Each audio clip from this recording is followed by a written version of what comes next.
Central Hindu military education सोसायटीतर्फे नाशिक शहरात 14 व 15 डिसेंबर या कालावधीत भोसला मिलिटरी स्कूलच्या प्रांगणात नो युअर आर्मी प्रदर्शनाचे आयोजन केले आहे।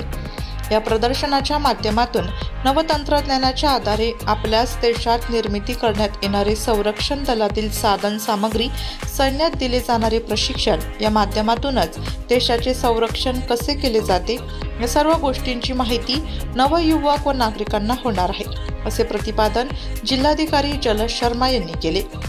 जिल्हाधिकारी कार्यालयातील मध्यवर्ती सभागृहात नो युअर आर्मी प्रदर्शन बाबत आयोजित बैठकीत जिल्हाधिकारी शर्मा बोलत होते।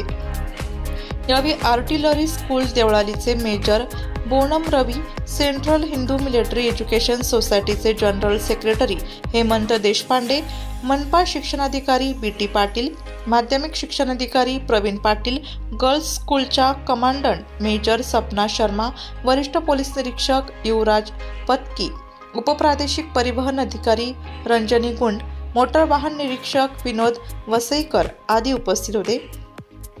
जिल्हाधिकारी शर्मा म्हणाले की आजच्या स्पर्धेच्या युगात सैनिकी क्षेत्र जीवनात शिस्तीबरोबरच आत्मविश्वास, धाडस निर्माण करण्याचे क्षेत्र आहे।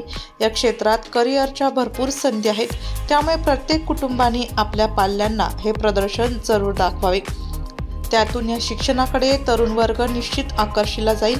सर्व शाळा महाविद्यालयातील विद्यार्थ्यांबरोबरच नाशिककरांनी या प्रदर्शनास जरूर भेट देऊन सैन्य दलाची इत्यंभूत माहिती जाणून घ्यावी, असे आवाहन जिल्हाधिकारी शर्मा यांनी केले। नाशिक लोकशाही न्यूज ब्युरो रिपोर्ट, नाशिक।